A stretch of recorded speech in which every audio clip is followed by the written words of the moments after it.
आप लोग बताइए, क्या आप सबने ऐसी कहानी सुनी है कि जब भगवान श्री राम अयोध्या से वनवास के लिए निकले थे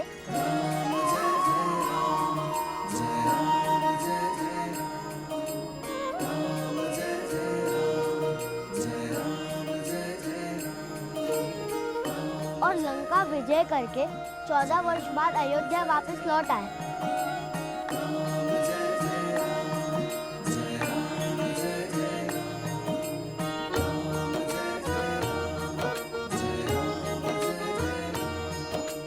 और उन 14 वर्षों में वो अलग-अलग समुदाय के लोगों से नहीं मिले थे क्या?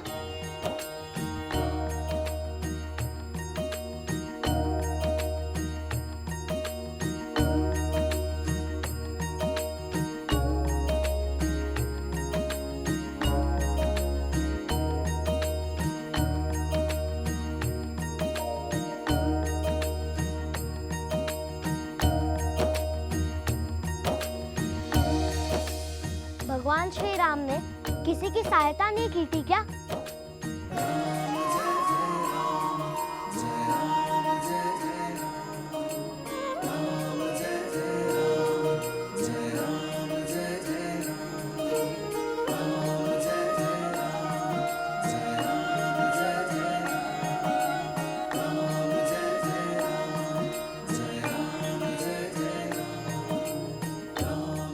और आप बताइए, क्या भगवान श्री राम जी ने उनका प्रेम नहीं स्वीकारा था?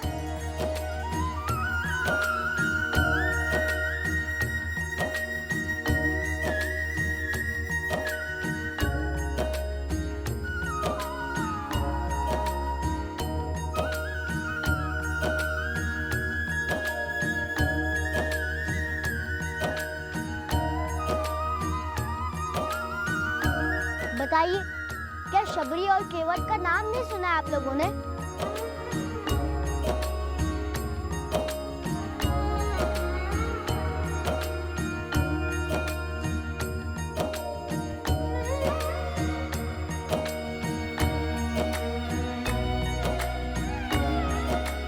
और उनकी तरह और जाने कितने लोग हैं जो भगवान श्री राम जी के वर्ण के नहीं थे, फिर भी उन्होंने सबको गले लगाया ना। आपको नहीं पता इसके बारे में?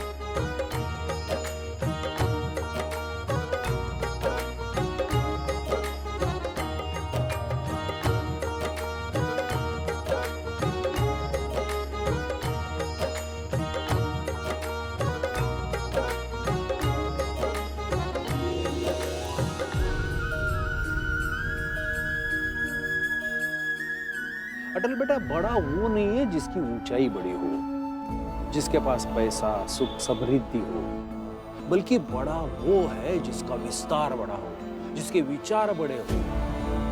इसीलिए राजों के पास बड़े बड़े राज्य होने के बाद भी राम राज्य को आदर्श माना गया है, क्योंकि राम सबके है।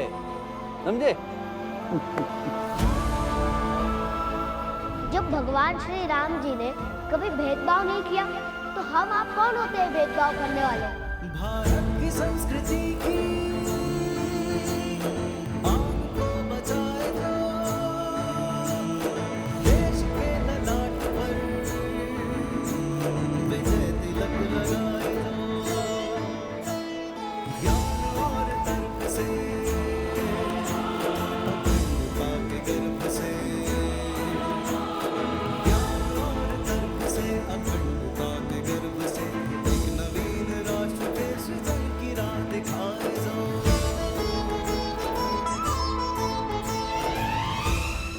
अटल,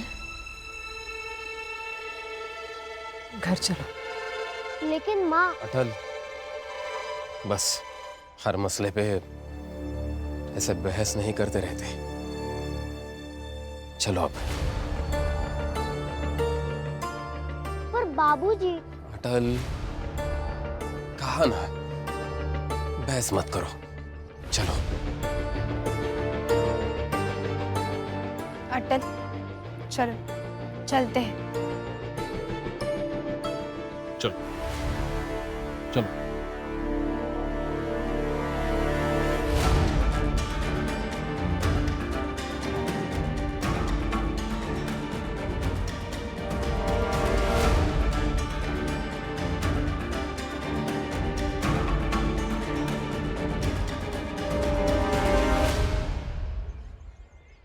तोमर साहब, अटल ने चाहे जितनी भी सफाई दी, आज उसने जो किया वो गलत है। और अगर आज उस पर कार्रवाई नहीं हुई तो कल को कोई भी, हमारे मोहल्ले का कोई भी ये गलती दोहरा सकता है।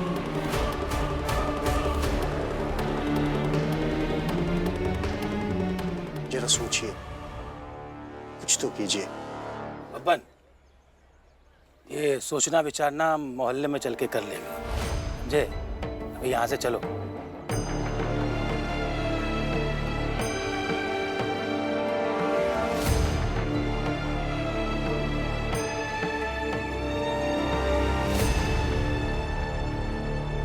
तोमर साहब, अब आगे के बारे में क्या सोचा आपने?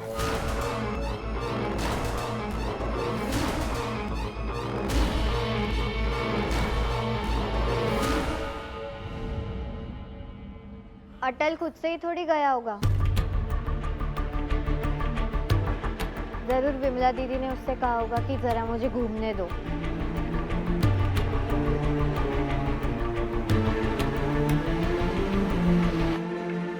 अवध, अवध अपनी बीवी से कहो कि चुप रहे। इस तरह बहस करने की जरूरत नहीं है इस मुद्दे पर। और वैसे भी कोई बात नहीं कर रहा है उससे इस घर में।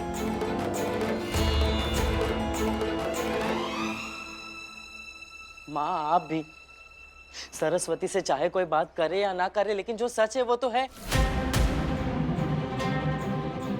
अब अटल के कारण बेमतलब की मुसीबत हो गई है। पहले सिर्फ तोमर चाचा और दयाल चाचा विरोधी थे, अब बाकी लोग भी होने लगे। अवध भैया, ये सही नहीं है।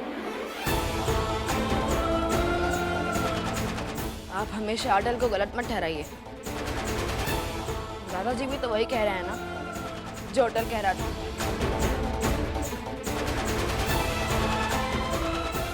और नहीं तो क्या, वो दादाजी गलत हो गए। ऐसा है, ये सब लोग समझ लो।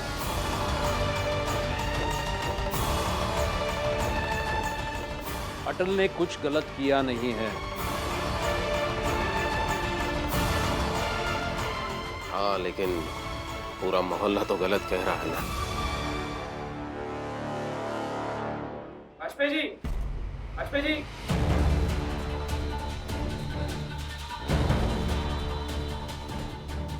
वाजपेयी जी। अरे बाबूलाल,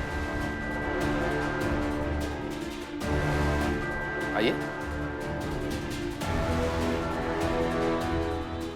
माफ कीजिए वाजपेयी जी, मैंने नीचे आपको देखा, आप दिखे नहीं, तो मैं ऊपर चला आया। बात कुछ ऐसी थी ना, क्या कहूँ। ठीक है, क्या बात है बताइए। वो दरअसल मोहल्ले वालों ने आपके पूरे परिवार को पंचायत में बुलाया है।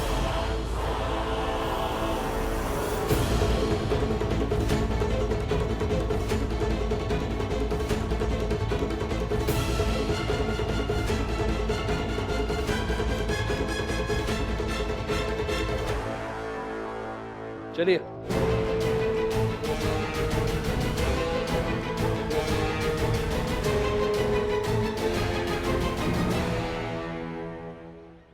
अटल, आज जो कुछ भी हुआ ठीक नहीं हुआ। दीदी, आपको पता है, उनके बिरादरी का एक लड़का बता रहा था कि एक भीमराव अंबेडकर है जो बहुत बड़े वकील और नेता है, लेकिन बचपन में उन्हें हमारी बस्तियों से भगा दिया जाता था। और मुझे यही बात कर्ज की बोझ की तरह लगती थी, लेकिन आज मौका मिला तो मैं उनके मोहल्ले में गई। फिर ऐसा लगा कि मैंने थोड़ा बहुत कर्ज चुका दिया। अटल, तुम्हें समझना पड़ेगा, तुम्हारी ये सारी बातें सबको समझ में नहीं आती। ना समझे, मगर दीदी मैं ऐसा हूँ और ऐसे ही रहूंगा। लेकिन अटल दीदी आप बस अभी की दवाइयाँ खाइए, मैं शाम की दवाई के लिए आऊंगा। ठीक है। आपकी दवाई कहाँ है? हाँ रखी है मैंने वहाँ पे। जल्दी से निकालिए। बिना अटल निकालती हूँ, रुक।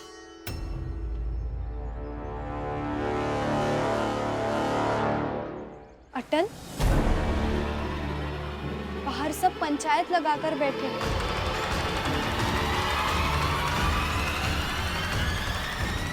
अब उसका क्या करोगे? अरे देख लो आप सब लोग, आप सबके सामने अटल के दादाजी तो ऐसे गए थे जैसे वहां जाकर अटल की खाल खींच लेंगे।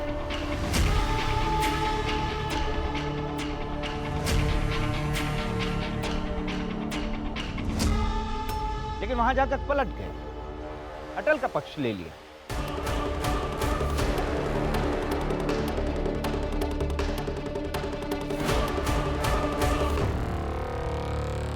तोमर साहब, ये मसला हम छोड़ देते हैं।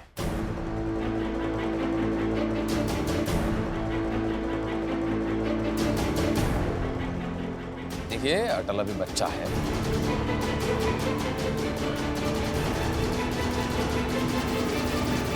भाई साहब, हम सब हमेशा आपके ही पक्ष में रहते हैं,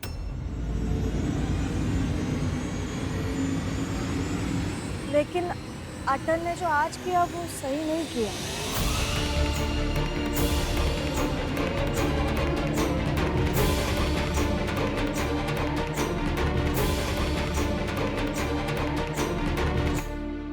हम समझा देंगे अटल को।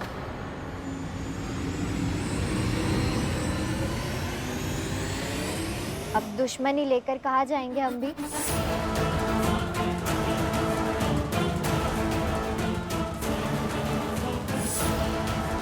आखिर हमें भी तो यही रहना है, इसी मोहल्ले में।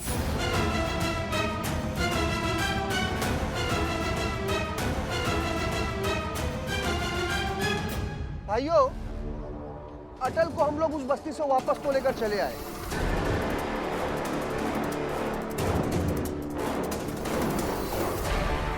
लेकिन अटल को अब अपनी गलती स्वीकार करनी पड़ेगी।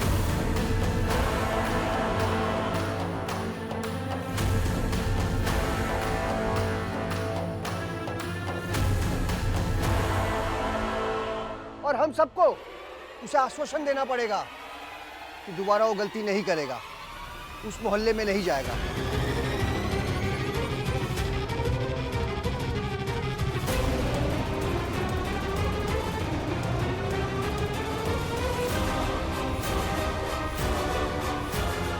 क्यों भाइयों, आप लोगों का क्या विचार है? ठीक है।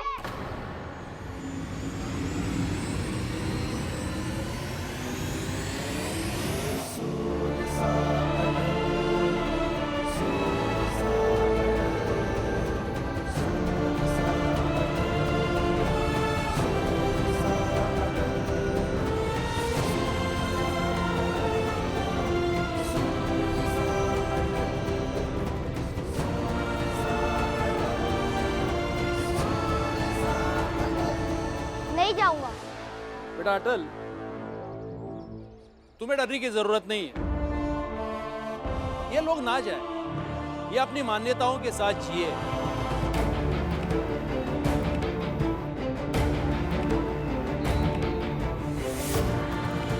लेकिन तुम्हें रोकने का इनको कोई अधिकार नहीं है।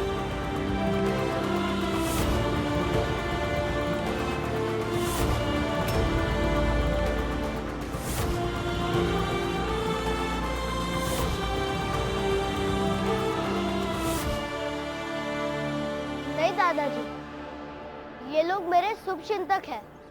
ये लोग जो कहेंगे मैं मानूंगा।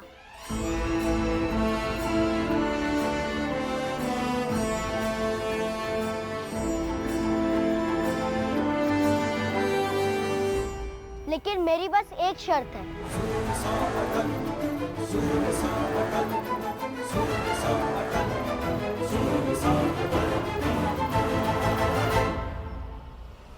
देखो, पहले तय किया जाता है कि हमें पहुंचना कहाँ है, और उसके बाद उस लक्ष्य की तरफ बढ़ने की कोशिश की जाती है, और उसके लिए परिस्थिति के दोनों तरफ बारी बारी झुक के संतुलन बनाना पड़ता है।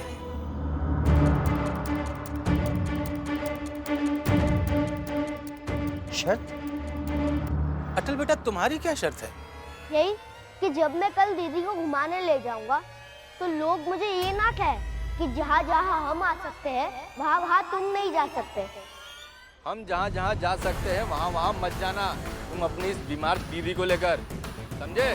अब देखो, यहाँ से चाहे जितनी दूर चले जाओ, ये लोग हैं ना, आप लोग इनके पीछे जाएंगे ना? हाँ। ये लोग तुम्हारे पीछे पीछे जाएंगे। और तोमर चाचा मेरे पीछे ना पड़े रहे।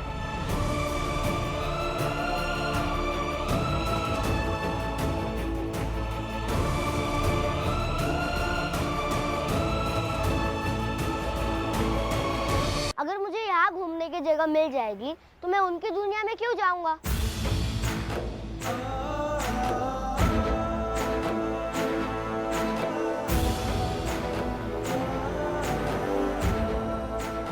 आप सब मेरी ये शर्त मानिए तो मैं आपकी हर बात मानूंगा।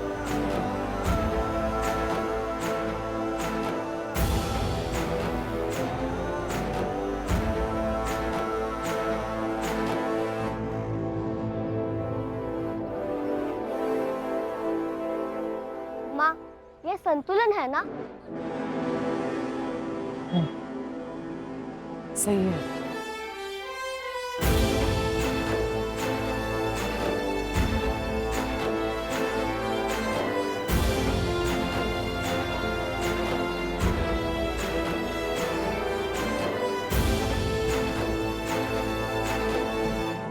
अटल, अब ये कहाँ चला? तू चला तो सत्य भी चलेगा तेरे संग, तेरे तेज से ही होगा युग नया आरंभ। अटल जटिल अचूक हाँ हाँ यही पर है। परमाण बन के प्रकाश कर्म का दिखाना तू ही माँ, बन के प्रकाश कर्म का दिखाना तू ही माँ। तोमर चाचा, ये आपको बुला रहे। तेरी रोशनी से हिंद है हुआ प्रबल।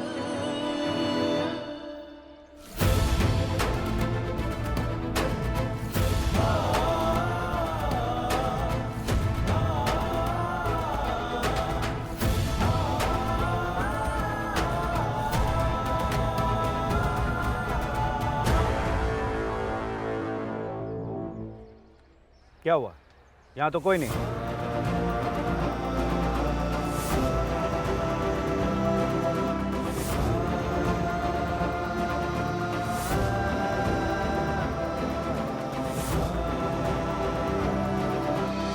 तोमर चाचा, मेरा उन लोगों से रिश्ता कभी भी नहीं टूटेगा,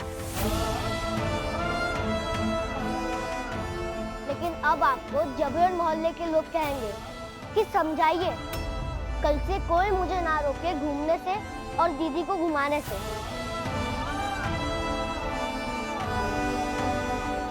देख क्या रहे? यही सोच रहे थे ना कि मैंने वहां सबके सामने विरोध क्यों नहीं किया? अगर मैं विरोध करता तो आप फिर से सबको भड़काते।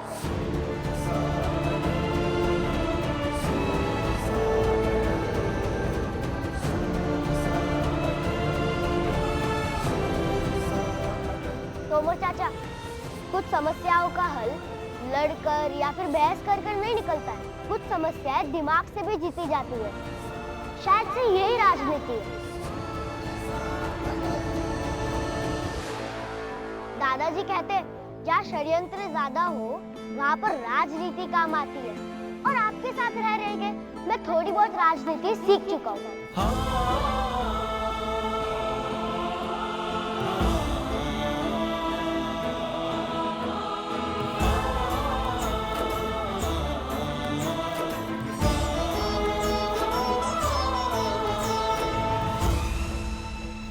भारत की संस्कृति की आन को बचाए जो, देश के ललाट पर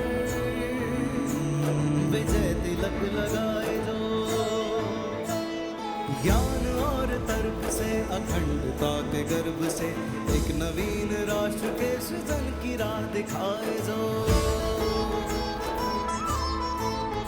तेरे ज्ञान से ही हमको तो मिलेगा बल, तेरी रोशनी से हिंद है हुआ प्रबल, सूर्य सा अटल, सूर्य सा अटल।